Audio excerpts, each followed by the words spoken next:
Good evening, students. Third unit, key concepts in translation. So, இதில் வந்து அடுத்ததாக பார்க்க போகிற டாபிக் சின்ன topic what is it? Natural translation. Okay.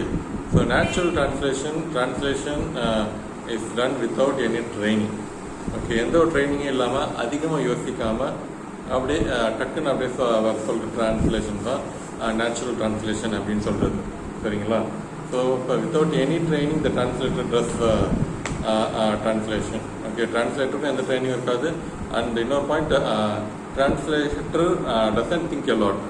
Okay, அதிகமாக யோசிக்காமல் அண்ட் ட்ரைனிங் எடுக்காமல் அப்படியே இப்போ ட்ரான்ஸ்லேட் பண்ணுறது தான் நேச்சுரல் ட்ரான்ஸ்லேஷன் அப்படின்னு சொல்கிறது. Okay, so this one time. And அடுத்த time adaptation. Okay, so adaptation வந்து ஃப்ரீ ட்ரான்ஸ்லேஷன் கூட சொல்லலாம். பட் டெக்னிக்கலி அடாப்டேஷன் அப்படின்னு பார்த்தீங்கன்னா ADAPTATIOY. Okay, ADAPTATIOY. Okay, so இப்போ அடாப்டேஷன் ஒரு வகையில் ஃப்ரீ ட்ரான்ஸ்லேஷன் சொல்லலாம் அது. பட் நான் என்ன சொன்னேன்னா a kind of inspiration. ஓகேங்களா? ஸோ ஒரு இட்ஸ் a kind of ஒரு கதையை பார்த்து இன்ஸ்பயர் ஆகி அண்ட் தென் அப்படியே இப்போ எழுதுறது. ஓகே, இந்த மெயின் ஐடியா மட்டும் எடுத்துக்கிட்டு அப்படியே இப்போ கண்டாமினான்னு மாற்றி அப்படியே எழுதுறது. ஓகே, ஸோ இதில் மைன்யூட் டிஃப்ரெண்ட் ஃப்ரீ ட்ரான்ஸ்லேஷன் இருக்கும். கிட்டத்தட்ட சென்டென்ஸ் வைஸ் அப்படியே இருக்கும் அது. பட் இது வந்து இப்போ டிப்பிக்கல் ட்ரான்ஸ்லேஷன் சொல்ல முடியாது. ஓகே, ஸோ மெயின் ஐடியா மட்டும் அப்படியே எடுத்துக்கிட்டு ஒரு கதை அல்ல போயம் அதனுடைய மெயின் ஐடியாவை எடுத்துக்கிட்டு அண்ட் அதுலேருந்து அப்படியே ஒரிஜினல் க்ரியேட்டிவிட்டியோட எழுதுறது தான் அடாப்டேஷன் அப்படின்னு சொல்கிறது. ஸோ ட்ரான்ஸ்லேஷன் வேறு, கொஞ்சம் அடாப்டேஷன் வேறு, கொஞ்சம் ஃப்ரீ ட்ரான்ஸ்லேஷன் வேறு. ஃப்ரீ ட்ரான்ஸ்லேஷன் கிட்டத்தட்ட சென்டென்ஸ் பை சென்டென்ஸ் கொஞ்சம் அப்படியே இப்போ அந்த பேட்டர்ன் ஸ்ட்ரக்சர் எல்லாம் ஒரே மாதிரி இருக்கும். பட் சேம் டைம் என்ன சொல்கிறது, எல்லாமே கம்ப்ளீட்டாக மாறியே இருக்கும் அது free translation. But adaptation main idea of the story, main ஃபீல்டில் மட்டும் எடுத்துக்கிட்டு அண்ட் தென் அப்படியே நம்ம இஷ்டத்துக்கு கண்டாமினன் மாற்றுறது தான் அடாப்டேஷன். பாரோவிங் அப்படின்னு பார்த்தீங்கன்னா அடுத்த டாபிக். பாரோவிங் பார்த்தீங்கன்னா கிட்டத்தட்ட transliteration. Almost we can say that it is a transliteration. இப்போ எப்படின்னா பாரோவிங்க்கும் டிரான்ஸ்லிட்ரேஷன் மைன்யூட் டிஃப்ரென்ஸ் வந்து இப்போ இருக்குது. அது சாம்பார் வந்து சாம்பார் தான் டிரான்ஸ்லேட் பண்ண போகிறோம். அண்ட் வடை வந்து வடையை வந்து வடான் அப்படின்னு டிரான்ஸ்லேட் பண்ணுறோம். தோசையை வந்து தோசான் அப்படின்னு இங்கிலீஷில் வந்து translate I mean that is transliterate வந்து பண்ண போகிறோம் அது. அண்ட் லெட்ஸ் இப்போ பாரோவிங் அப்படின்னு பார்த்தீங்கன்னா say for example parotta. Okay, actually நம்ம தமிழில் வந்து பார்த்தீங்கன்னா பரோட்டா அப்படின்னு சொல்லுவோம் அது. அண்ட் இப்போ அமெரிக்கன்ஸ் வந்து அதை பாரோ பண்ணுறாங்க.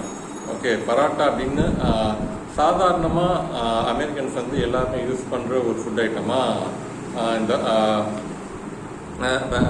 இந்த பரோட்டா வந்து யூஸ் பண்ணுறாங்க. ஓகே, ஸோ அது அவங்க வந்து இன்னும் கொஞ்சம் சாஃப்டாக்கி அண்ட் தென் லெட்ஸ் பிரியாணியும் சரி அண்ட் ஈவன் பரோட்டாவும் சரி அண்ட் இட்லி தோசையை விட அவங்களுக்கு வந்து பரோட்டாவும் பிரியாணியும் அவங்களுக்கு வந்து ரொம்ப பிடிச்சி போயிடுச்சு. ஓகே, ஸோ அமெரிக்கன்ஸும் சாதாரணமாக ஹோட்டலுக்கு போனாலும் அண்ட் வீட்டிலேயே கூட அவங்க வந்து இந்த பிரியாணியும் அண்ட் பரோட்டாவும் ஒரு இம்பார்ட்டன்ட் டிஷ்ஷாகவே சாதாரணமாகவே யூஸ் பண்ணுறாங்க. பிரியாணி பார்த்தீங்கன்னா ஆல் ஓவர் வேர்ல்டு ஒரு ஃபேமஸான டிஷ்ஷாக இருக்குது. இந்தியாவிலேருந்து வந்த டிஷ்ஷு தான் அது. அஃப்கோர்ஸ் அது வந்து வாட் இஸ் இட் இப்போ ரைஸில் வந்து இப்போ அதான் செஞ்சாலும் பட் நார்த் இந்தியாவில் தான் அது வந்து ஃபஸ்ட்டு கண்டுபிடிச்சாங்க. And what is it Mughals அந்த காலகட்டத்தில் தான் பிரியாணி வந்து இப்போ கண்டுபிடிச்சாங்க. So chicken biryani, mutton biryani. And first of all அது வந்து முஸ்லீமுக்கு ஒரு ஸ்டாண்டர்டான டிஷ்ஷாக இருந்தது. அண்ட் ஸ்லோலி சவுத் இந்தியாவில் இப்போ இது ஒரு ஸ்டாண்டர்டான முஸ்லீமுக்கு சவுத் இந்தியாவில் நார்த் இந்தியன் முஸ்லீம்ஸ் அப்படி ஸ்லோவாக அப்படி எல்லாரும் பரந்துச்சு. பட் சவுத் இந்தியாவுக்கு வந்தப்போ முஸ்லீம்ஸ் கிட்ட தான் ஸ்ப்ரெட் ஆனிச்சு. பட் என்ன சொல்கிறது, அந்த பிரியாணி வந்து ஆல் ஓவர் இந்தியா இது வந்து ரொம்ப வருஷமாக ரொம்ப நிறைய ஃபியூ சென்ச்சுரிஸ் இது பிரியாணி வந்து இதில் தான் அப்போ இருந்துச்சு, இந்தியா ஃபுல்லாக தான் இருந்துச்சு. பட் பிறகு இப்போ பிரியாணி பார்த்தீங்கன்னா ஆல் ஓவர் வேர்ல்டு வந்து ஒரு இம்பார்ட்டன்ட் டிஷ்ஷாக அப்போ வந்துடுச்சு. ஓகே, ஒரு டேஸ்டி டெலிஷியஸ் டிஷ்ஷாக அப்போ ஆயிடுச்சு. இப்போ நாம் வந்து இப்போ பீஸா பர்கர் வந்து இப்போ ஹோட்டல் போனால் இன்ட்ரெஸ்டாக சாப்பிட்றோமோ அவங்க வந்து பார்த்திங்கன்னா பிரியாணி பரோட்டா ரொம்ப இதுவாக பார்க்க யூஸ் பண்ணுறாங்க. ஓகே, ஸோ இப்போ அவங்க யூஸ் பண்ணும்போது அந்த பரோட்டாலேயே சரி அண்ட் பிரியாணிலேயும் சரி அண்ட் அவங்க இஷ்டத்துக்கு அவங்க ஸ்டைல் வெஸ்டர்ன் ஸ்டைலில் பிரியாணி வந்து இப்போ ஃப்ளேவர் மாற்றிக்கிட்டு அவங்க இஷ்டத்துக்கு செய்கிறாங்க. So biryani and parotta is borrowed from India. Okay, so இப்போ அந்த வேர்டு அவங்களே இது பண்ணிட்டாங்க, யூஸ் பண்ணிட்டாங்க. ஓகே, இப்போ வந்து லெட்ஸே இப்போ கார் அண்டு பஸ் அதை வந்து பாரோ பண்ணக்கூடாது அண்டு தமிழில் அது மாதிரி வார்த்தையெல்லாம் இருக்குது. விமானம் அப்படின்ற வார்த்தையெல்லாம் இருக்குது. நாங்கள் வந்து பாரோ பண்ண மாட்டோம் அப்படின்னு சொல்லி பஸ்ஸுக்கு வந்து பேர் வந்து, காருக்கு வந்து மகிழ் வந்து அண்டு ஏரோப்ளைனுக்கு அண்ட் விமானம் அப்படின்லாம் காயின் பண்ணி அது வந்து வி ஆர் காயினிங். ஓகே, அங்கேருந்து பாரோலாம் பண்ணலை அது. பட் இங்கேருந்து போகும்போது சில வார்த்தையெல்லாம் அப்படியே பாரோ பண்ணி சில சேஞ்சஸ் பண்ணி அப்படியே அவங்களே யூஸ் பண்ணிக்குவாங்க. இது வந்து ப்ரிடாமினெட்லி டிரான்ஸ்லேட்டர் தான் செய்வாங்க. ஓகே, ஸோ இந்த கதாபாத்திரம் பண்ணும்போது அவன் வந்து தோசை சாப்பிட்டான், இட்லி சாப்பிட்டான் அப்படின்றப்ப அந்த இட்லி தோசை வந்து இப்போ அப்படியே இப்போ டிரான்ஸ்லேட்டட் பண்ணுறாங்க. அண்ட் ஒரு கதையில் ஒரு நாவலில் வந்து இப்போ இட்லி தோசை அப்படின்ற மாதிரி டிரான்ஸ்லேட்டர் வந்து டிரான்ஸ்லேட்டட் பண்ணி அதை வந்து அப்படியே அங்கேருந்து அது அந்த புக்கு படித்த இங்கிலீஷ் பீப்புள் எல்லாருமே அவங்க இங்கிலீஷ் லாங்குவேஜ் வந்து பாரோ பண்ணிக்கிறாங்க. ஓகே, ஸோ அதை வந்து டே டு டே லைஃப்பில் அவங்க வந்து யூஸ் பண்ணிக்க ஆரம்பிக்கிறாங்க. ஓகே, ஸோ இதுதான் பாரோவிங் அப்படின்னு சொல்கிறது. அண்ட் பாரோவிங் ஒரு அவசியமான ஒரு விஷயந்தான் அது. அண்ட் கேலக். ஓகே, கேலக் அப்படின்னு பார்த்தீங்கன்னா சம்டைம்ஸ் ஒரு இண்டிவிஜுவல் ஒரு சில எக்ஸ்பிரஷன் வந்து சொல்லுவாங்க. ஓகே, அண்ட் அது வந்து அப்படியே ஸ்லோவாக அப்படியே ஸ்ப்ரெட் ஆகிடும். ஓகே, அண்ட் சரி இப்போ வந்து பார்த்தீங்கன்னா மெட்ராஸில் அண்டு ஸ்லம் ஏரியாவில் இப்போ வந்து பேசக்கூடிய ஒரு சில வார்த்தைகள் வந்து அப்படியே ஆல் ஓவர் தமிழ்நாடு வந்து ஸ்ப்ரெட் ஆகிடுச்சு.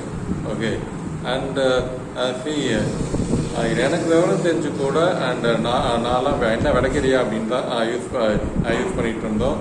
அண்ட் ஈவன் லெட்ஸே நான் டீச்சராக காலேஜில் வந்து ஜாயின் பண்ண பிறகும் ஒரு சில பேர் என்ன நீங்கள் என்ன விடைக்கிறீங்க சார் அண்ட் இப்போ அவன் என்ன விடைக்கிறான் சார் அப்படின்லாம் சொல்லிட்டு இருந்தாங்க. அது பட் விடைக்கிறன்ற வார்த்தை வந்து இப்போ யாரும் யூஸ் பண்ணுறதில்ல. கலாய்க்கிறோம் அப்படின்ற என்ன ஓவராக கலாய்க்கிறேன் அப்படின்ற வார்த்தையை தான் இப்போ let's say north all over Tamil Nadu let's say north and middle Tamil Nadu ஃபுல்லாக இதுதான் இப்போ யூஸ் பண்ணிட்டுருக்கேன். இது இப்போ கலாய்க்கணுன்ற வார்த்தையை தான் யூஸ் பண்ணிட்டு இருக்காங்க. விடைக்கணுன்ற வார்த்தை வந்து ரூரல் ஏரியாஸில் and especially south Tamil Nadu rural ஏரியாஸில் தான் விடைக்கணுன்ற வார்த்தை வந்து இப்போ யூஸ் பண்ணிட்டு இருக்காங்க. ஓகே, ஸோ ஒரு எப்படி சொல்கிறது, இந்த நார்த் இதில் வந்து இப்போ மெட்ராஸில் வந்து ஸ்லம் ஏரியாவில் யாரோ ஒருத்தர் வந்து அப்படியே சொல்லுவாங்க அண்ட் தென் அப்படியே ஃபுல்லாக அப்படியே ஸ்ப்ரெட் ஆகும்.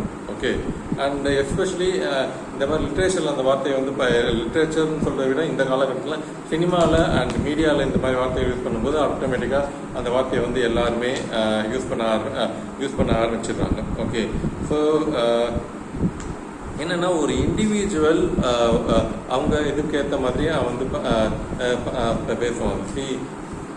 நான் இந்த எக்ஸாம்பிள் ஏற்கனவே சொல்லிட்டேன் ராமாயணத்துலேருந்து and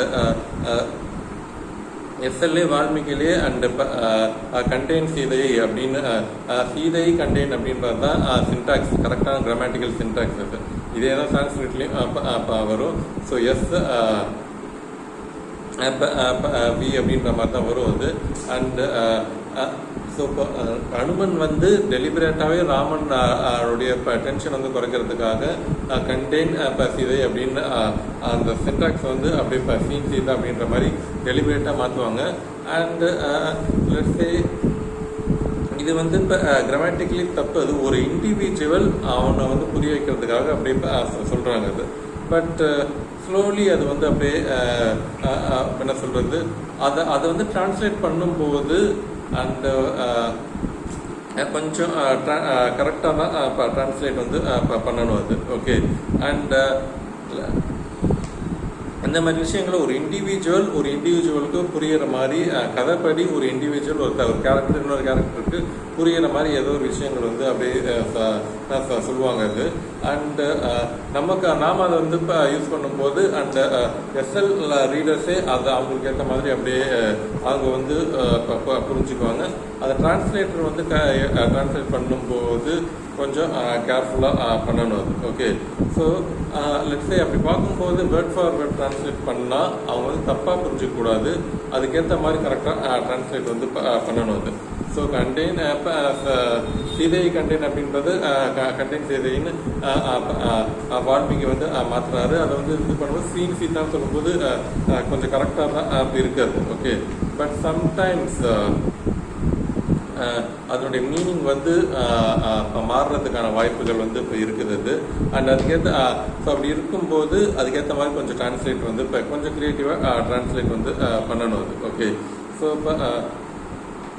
so word for word translate பண்ணும்போது அதனுடைய சென்ஸை மாற்றிக்காமல் அண்ட் எஸ்பெஷலி எஸ்எல்லே ஒரு சில இது சேஞ்சஸ்லாம் பண்ணும்போது அண்ட் இப்போ அவங்க அதுக்கான பர்பஸ் இருக்குது. இப்போ சீதை கண்டெயின்ற ஒரு இதை வந்து கண்டெயின் சீதை அப்படின்னு சின்டாக்ஸை மாற்றும்போது அதுக்கான பர்பஸ் இருக்குது, அதுக்கு ஒரு காரணம் இருக்குது. ஓகே, ஸோ இதை இங்கிலீஷில் வந்து டிரான்ஸ்லேட் பண்ணும்போது என்ன தப்பாக இருக்குது அப்படின்ற மாதிரி இல்லாமல் அந்த பர்பஸை வந்து டிஎல் ரீடர்ஸுக்கும் புரிகிற மாதிரி உணர்கிற மாதிரி அதை வந்து கொஞ்சம் கரெக்டாக டிரான்ஸ்லேட் பண்ணணும். அப்படி டிரான்ஸ்லேட் பண்ணும்போது வேர்ட் ஃபார் வேர்ட் டிரான்ஸ்லேஷன் தான் ஆகுது அது. But word for word translate பண்ணும்போது டிஎல் ரீடர்ஸ் தப்பாக புரிஞ்சுக்காத மாதிரி கரெக்டாக டிரான்ஸ்லேட் பண்ணுறது தான் கரெக்டாக இருக்கும். ஓகே, ஸோ இதுதான் கேல்க் அப்படின்னு சொல்கிறது இது. And breaking it down to individual level translate each item in current language. Almost it is a word for word translation, but at the same time it should not deviate from the original. Okay, அந்த so அதுக்கேற்ற மாதிரி creativity add பண்ணும்போது and அதான் கேல்குஇ அப்படின்னு சொல்கிறேன் அந்த term அது. And so individual இதுக்கு ஏற்ற மாதிரி எஸ்எல்ல வந்து சொல்லுவாங்க, பட் அதை டிரான்ஸ்லேட் பண்ணும்போது வேர்ட் ஃபார் டிரான்ஸ்லேட் பண்ணுற மாதிரி இருக்குது. பட் அதை வந்து தப்பாக டிஎல் ரீடர்ஸ் வந்து தப்பாக புரிஞ்சுக்காமல் கொஞ்சம் கேர்ஃபுல்லாக டிரான்ஸ்லேட் பண்ணுறது தான் கேல்க் அப்படின்னு சொல்கிறது. And then next term compensation. Okay, so compensation அப்படின்னா எஸ்எல்க்கும் சோர்ஸ் லாங்குவேஜுக்கும் டார்கெட் லாங்குவேஜ் டிஎலுக்கும் நிறைய அந்த கேப் வந்து இருக்குது. என்ன கேப் அப்படின்னு பார்த்தீங்கன்னா கல்ச்சர் கேப் இருக்குது, லிங்குஸ்டிக் கேப் இருக்குது, மொழி சார்ந்த பிரச்சனைகள்லாம் அப்படி இருக்குது அது. அண்டு ஸோ இதெல்லாம் எப்படி இது வந்து பார்த்தீங்கன்னா நீங்கள் இங்கே உட்காருங்க அப்படின்னு தமிழ் லாங்குவேஜில் வந்து சொல்லுவோம் அது. அண்டு இதை ஒரு அந்த சென்டென்ஸில் ஒரு மரியாதை நிமித்தம் வந்து இப்போ இருக்குது. ஓகே, ஸோ இது வந்து டிஎல்ல இங்கிலீஷில் வந்து பண்ணும்போது யூ சிட் ஹியர் அப்படின்னு சொல்லிடுவோம். அது சொல்லும்போது ஒரு இந்த ரெஸ்பெக்ட் டோன் வந்து கம்மியாகிற மாதிரி இப்போ இருக்குது அது. ஓகே, ஸோ இந்த கேரக்டர் மரியாதையோடு தான் பேசுது அப்படின்றத வந்து பண்ணுறதுக்கு அந்த லிங்குஸ்டிக்லேயே இங்கிலீஷ் லாங்குவேஜ் அந்த ஸ்கோர்ஸ் வந்து தரல. ஸோ அதனால் அதுக்கேற்ற மாதிரி சில மாற்றங்கள் வந்து பண்ணணும். அதுதான் காம்பன்சேஷன். ஸோ லிங்குஸ்டிக் ஆஸ்பெக்ட்லேயும் சரி அண்ட் இதுலேயும் சரி நிறைய நார்த் இந்தியன் லாங்குவேஜ்லாம் பார்த்தீங்கன்னா ஆப்ஜெக்ட்லாம் கூட மேஸ்குலைன் ஜெண்டர் ஃபெமினைன் ஜெண்டர்லாம் இப்போ சொல்லுவாங்க. அது ட்ரெடிஷ்னலாக அப்படி இப்போ இதுவாகிடுச்சு அது. அண்டு அந்த மரம் வந்து நல்லா வளருது அப்படின்னு சொல்லுவோம் அது. இப்போ நார்த் இந்தியன்லாம் இப்போ ஒரு சில இப்போ லாங்குவேஜில் வந்து அந்த மரம் வளருகிறாள், நன்றாக வளர்கிறாள் அப்படின்னு ஃபெமினைன் ஜெண்டர் நேச்சுரலாக சேர்ற மாதிரி வருது. ஓகே, அண்ட் அதெல்லாம் அதுக்கேற்ற மாதிரி ஃபீலும் அது வந்து ஒரு மரத்தை பார்க்கும்போது ஒரு ஃபெமினைன் ஃபீல் வந்து அந்த நார்த் இந்தியன்ஸுக்கு ஆட்டோமேட்டிக்காக வருது. பட் நமக்கெல்லாம் அதெல்லாம் தெரியல. ஒரு மரம் அது ஒரு அக்ரீன் எவ்வளோதான் அது. ஓகே, ஸோ மரம் நன்றாக வளர்ந்தது அப்படின்னு தான் நம்ம வந்து இப்போ சொல்லுவோம் அது. அண்ட் இலக்கியத்துலேயும் அப்படி தான் சொல்லுவோம் அது. பட் ஸோ இப்போ இதெல்லாம் லாங்குவேஜில் இருக்கக்கூடிய பிரச்சனைகள். ஸோ அதெல்லாம் காம்பன்சேட் பண்ணணும் அது. ஓகே, ஸோ இப்போ மரம் நன்றாக வளர்கிறாள் அப்படின்னு சொல்லும்போது நார்த் இந்தியன் லாங்குவேஜில் அவங்களுக்கு வந்து ஒரு சம ஃபீல் வருது. அது மரம் நன்றாக வளர்ந்தது அப்படின்னு சொல்லும்போது அவங்களுக்கு கிடைக்கிற ஃபீல் நமக்கு வரல. ஸோ அந்த நார்த் இந்தியன் லாங்குவேஜில் தமிழில் ட்ரான்ஸ்லேட் பண்ணும்போது அந்த ஃபீலை வந்து கொடுக்கறதுக்கு ஏற்ற மாதிரி ஒரு சில காம்பன்சேஷன் பண்ணணும் டிரான்ஸ்லேட்டர். அதுக்கு பேர் தான் காம்பன்சேஷன் அப்படின்னு சொல்கிறது. ஓகே, ஸோ பேராஃப்ரைஸ் உங்களுக்கு எல்லாருமே தெரியும். அது தட் இஸ் போயட்ரி வந்து அப்படியே ப்ரோஸாக அப்படியே மாற்றுறது. ஸோ இதுவும் ஒரு வகையில் டிரான்ஸ்லேஷன் தான். ஓகே, ஸோ அது வித்தின் லாங்குவேஜும் கூட வரலாம், அது இன்னொரு லாங்குவேஜ் கூட மாற்றலாம். ஸோ இப்போ ஷேக்ஸ்பியருடைய சானட் ஆகட்டும், வில்லியம் வர்ட்ஸ்வொர்த் பொயிட்ரியாக இருக்கட்டும், அதை டிரான்ஸ்லேட் பண்ணலாம். பேராஃப்ரேஸும் தமிழ்லையும் பண்ணலாம், இங்கிலீஷ்லேயும் பண்ணலாம். பேராஃப்ரேஸ் வந்து ஒரிஜினல் லாங்குவேஜ்லேயும் பண்ணலாம் அண்ட் டார்கெட் லாங்குவேஜ்லேயும் பண்ணலாம். ஓகே, ஸோ இது paraphrase. And then translators note, இது ஒரு முக்கியமான இது டாபிக். அது டிரான்ஸ்லேட்டர்ஸ் நோட் அப்படின்னா, லெட்ஸே நான் கொஷின் பேப்பரில் கூட கொடுத்துருப்பேன் அது, அண்ட் சில வார்த்தை இட்டாலிக்ஸ் எல்லாம் கொடுத்துருப்பேன், அதுக்கான மீனிங் வந்து எண்டில் க்ளாஸ் அப்படின்னு சொல்லி போட்டு கொடுத்துருப்பேன். ஓகே, சம்டைம்ஸ் ஒரு பெரிய புக்காக இருக்குது அப்படின்னா க்ளாஸ் இல்லாமல் கீழே வந்து ஒரு கோடு போட்டுட்டு அண்ட் டிரான்ஸ்லேட்டர்ஸ் நோட் அப்படின்னு போட்டுட்டு வார்த்தைக்கான மீனிங் மட்டும் இல்லை, எஸ்எல்ல இந்த இதெல்லாம் இப்போ இருந்திருக்காது, இந்த மாதிரி ஒரு கல்ச்சர் இருக்குது. ஸோ இப்போ தமிழ்நாட்டில் வந்து இந்த மாதிரி தாலி கட்டுறத ஒரு இதுவாக வச்சுக்குவாங்க அண்ட் அவர் ரொம்ப சென்டிமெண்ட்டாக அட்டாச் பண்ணி வச்சுக்குவாங்க. அண்டு ஸோ அது அந்த மாதிரி ஒரு இப்போ எக்ஸ்ட்ரா இன்ஃபர்மேஷன் அதுதான் டிரான்ஸ்லேட்டர்ஸ் நோட் அப்படின்னு சொல்கிறது. அந்த கல்ச்சர் பற்றியோ அல்லது அந்த வார்த்தையை பற்றியோ ஒரு எக்ஸ்ட்ரா இன்ஃபர்மேஷன் டிரான்ஸ்லேட்டர் வந்து அந்த பேஜுக்கு லாஸ்ட்டில் வந்து டிரான்ஸ்லேட் நோட் அப்படின்னு சின்னதாக அப்படியே கொடுக்குறது தான் டிரான்ஸ்லேட்டர்ஸ் நோட் அப்படின்னு சொல்கிறது. ஓகே, ஸோ இதுதான் அந்த விஷயம் அது. அண்டு லெட்ஸ் சே இப்போ நான் வாட் இஸ் இட் காம்பன்சேஷன் அப்படின்னு அதுலேயே கூட பார்த்தீங்கன்னா அது டிரான்ஸ்லேட்டர்ஸ் நோட் கொடுத்தாலும் கொடுக்கலாம். அது இந்த மாதிரி இப்போ நன்றாக அப்போ வளர்ந்தது அப்படின்னு தமிழில் வந்து டிரான்ஸ்லேட் நோட் அப்படின்னு போட்டு நல்லா நன்றாக வளர்ந்தது அப்படின்னு இப்போ தமிழில் வந்து இப்போ போட்டிருக்கேன் அது. பட் நார்த் இந்தியாவில் இது மாதிரி இருக்குது. அண்ட் ஸோ அதனால் நான் வந்து இப்போ என்ன மாற்றிட்டேன், நான் மரம் நன்றாக வளர்கிறோம் அப்படின்னு நான் வந்து மாற்றிக்கிட்டேன் அப்படின்ற மாதிரி ஒரு நோட், ஒரு சின்ன இன்ஃபர்மேஷன் டிரான்ஸ்லேட்டர் வந்து இப்போ சொல்கிறது தான் இப்போ டிரான்ஸ்லேட்டர்ஸ் நோட் அப்படின்னு சொல்கிறது. இது வந்து க்ளாஸாகவும் செய்யலாம் அது. பட் டிரான்ஸ்லேட் நோட்டு அப்படின்னா ஸ்பெசிஃபிக்காக அந்த பேஜ், ஒரு புக்கில் இருக்கக்கூடிய அந்த பேஜ் எண்டிங்கில் ஒரு கோடு வந்து டிரான்ஸ்லேட்டர்ஸ் நோட் அப்படின்னு சின்னதாக போடுறது தான் டிரான்ஸ்லேட்டர்ஸ் நோட் அப்படின்னு சொல்கிறது. Okay, so let's say Susan Bassnett புக்கையும் ஃபுல்லாக கவர் பண்ணியாச்சு. அண்ட் நம்மளோட டெக்ஸ்ட் புக்லேயும் சிலபஸில் என்ன இருக்கோ அதெல்லாம் ஃபுல்லாக கவர் பண்ணியாச்சு. அண்டு சிலபஸில் இல்லாத நிறைய டாப்பிக்கை வந்து ஜென்ரலாக அப்படியே பார்த்துக்கலாங்க அப்படின்னு நான் வந்து சொல்கிறேன் அது. அண்டு சூசன் பேசனட்டில் வேறு என்ன டாபிக் அப்படின்னு பார்த்தீங்கன்னா, இது translation is a normative science அப்படின்னு சொல்கிறாங்க. ஓகே, நார்மேட்டிவ் சயின்ஸ் அப்படின்னு பார்த்தீங்கன்னா translation should be considered as an art or science அப்படின்னு பார்த்தீங்கன்னா translation should be considered as normative science. Okay, so translation is today in these years translation is a primary activity அப்படின்னு சொல்கிறோம் அது. And அப்படி பார்க்கும்போது primary ஆக்டிவிட்டினா கரெக்டாக பண்ணணும் அது. என்ன டாபிக் இப்போ வந்து சொல்கிறேன் அப்படின்னா, டிரான்ஸ்லேஷன் நார்மேட்டிவ் சயின்ஸ் அண்ட் ரெண்டுமே வரட்டும். Translation as a normative science and translation as a primary activity.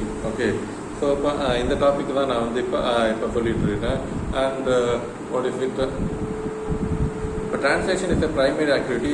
டிரான்ஸ்லேட்டருக்கு முக்கியத்துவம் இப்போ வந்து நம்ம அதிகமாக கொடுத்து தான் ஆகணும். அது இப்போ டிரான்ஸ்லேஷன் வந்து ஒரு கம்ப்ளீட்டாக க்ரியேட்டிவ் ஆர்ட் ஃபார்மா அப்படின்னு எடுத்துக்கலாமா அல்லது ஒரு சயின்ஸா அப்படின்னு எடுத்துக்கலாமா அப்படின்னு கேட்டால் translation is a normative science. Okay, psychology is a normative science.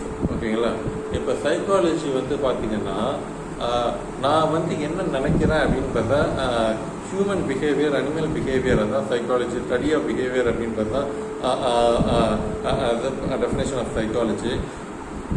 And அப்படி பார்க்கும்போது ஹியூமன் பிஹேவியரும் சரி அனிமல் பிஹேவியரும் சரி மேக்ஸிமம் கண்டுபிடிச்சிடலாம். ஓகே, ஸோ இவன் என்ன நினைக்கிறான், இவன் மனசுக்குள்ள என்ன நினைக்கிறான் அப்படின்றத வந்து கொஞ்சம் நல்ல தரவாக சயின்டிஃபிக் ரிசர்ச் பண்ணி படித்தோம் அப்படின்னா நிச்சயமாக மனுஷன் மனசுக்குள்ள என்ன நினைக்கிறான் அப்படின்றத கண்டுபிடிக்கலாம். ஓகே, ஸோ இப்போ நான் வந்து இப்போ ஒரு மனசுக்குள்ள நிறைய நினச்சிட்ருக்கேன், அது பார்க்க முடியுமா அப்படின்னு கேட்டால் அது முடியாது. ஓகே, நான் சொல்லணும் அண்ட் நான் என்ன ஃபீல் பண்ணுறேன்றதை வந்து சயின்டிஃபிக்காக சில ப்ராக்டிஸ் எடுத்து பண்ணால் நான் மனசுக்குள்ள நினச்சிருக்கேன்றதை நிச்சயமாக சயின்டிஃபிக்காகவே கண்டுபிடிக்கலாம். ஓகே, ஸோ அதை பற்றி படிக்கிறது தான் நார்மேட்டிவ் சயின்ஸ். அதை வந்து தொட முடியாது, ஃபீல் தான் பண்ண முடியாது. அண்ட் அதுக்கு பேர் தான் இது நார்மேட்டிவ் சயின்ஸ். அதுதான் டிரான்ஸ்லேஷனும் சரி. ஓகே, ட்ரான்ஸ்லேஷன் கம்ப்ளீட்டாக அப்படி ஃபுல்லாக அண்ட் ஃபுல் க்ரியேட்டிவிட்டியோட பண்ணுறது வந்து இப்போ ட்ரான்ஸ்லேஷன் வந்து கிடையாது. அதுக்கு பேர் ஒரிஜினல் ரைட்டிங் ஆகிடும். ஸோ இதுலேருந்து அப்படியே இது மாற்றுறேன் அப்படின்னா அது நார்மேட்டிவ் சயின்ஸ் அந்த டெக்ஸ்ட்டில் என்ன இருக்குது அப்படின்றத ஃபுல் அண்ட் ஃபுல் கரெக்டாக தரவாக படித்து அண்ட் தென் அதுக்கேற்ற மாதிரி க்ரியேட்டிவாக அப்படியே எழுதுறது தான் ட்ரான்ஸ்லேஷன். ஸோ அதனால் அது ஒரு நார்மேட்டிவ் சயின்ஸ் அப்படின்னு தான் சொல்கிறோம். அது the modern age translation is considered as a primary activity. In ancient days it was considered as a secondary activity. Okay, so இதுதான் விஷயம் அது. And எல்லா டாப்பிக்கும் கவர் பண்ணியாச்சு. And now I declare that translation studies is over. Syllabus for translation studies is over. ஓகேங்களா? So இப்போ 5th யூனிட்டை நான் type பண்ணி கூடிய சீக்கிரம் அப்லோட் பண்ணிடுறது. அண்ட் இந்த ஃபார்ம்ஸ் மேக்ஸிமம் நீங்கள் வந்து இது பண்ணி வச்சுக்கோங்க, நோட்ஸ் எடுத்து வச்சுக்கோங்க. அண்ட் இந்த இதுக்கெல்லாம் நான் வந்து சரி ஓகே அதையும் மேக்ஸிமம் ட்ரை பண்ணி நான் வந்து தரேன். அது பட் ரொம்ப எதிர்பார்க்காதீங்க. 5th யூனிட் வந்து நான் ட்ரை பண்ணி நிச்சயமாக தரேன். அது 3rd யூனிட் வந்து ட்ரை பண்ணி தருவேன்னு ரொம்ப எதிர்பார்க்க வேணாம். தந்தால் தருவேன். ஓகே, தரலனாலும் என்ன கேட்கக்கூடாது அப்படின்னு தான் நான் வந்து சொன்னேன். அதுக்கான லெக்சர்ஸ் இந்த வீடியோவிலே சொல்லியாச்சு. அது அண்ட் நெக்ஸ்ட் டைம் ஜென்ரலாக டாபிக் கேட்டாலும் இதில் வந்து கற்றுக்கோங்க அப்படின்னு நான் வந்து இப்போ சொல்கிறேன். And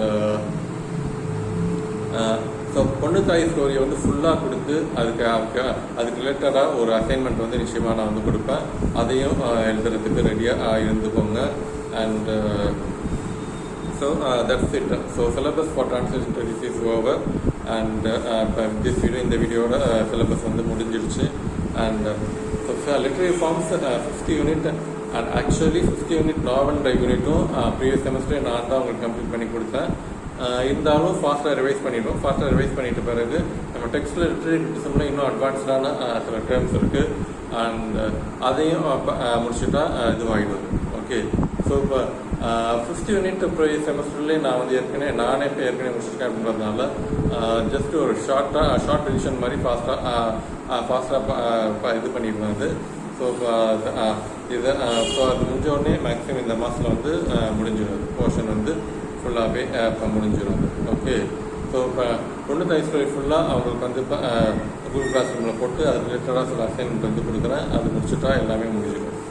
Okay, so that's it. Translation syllabus for translation studies is over. Thank you.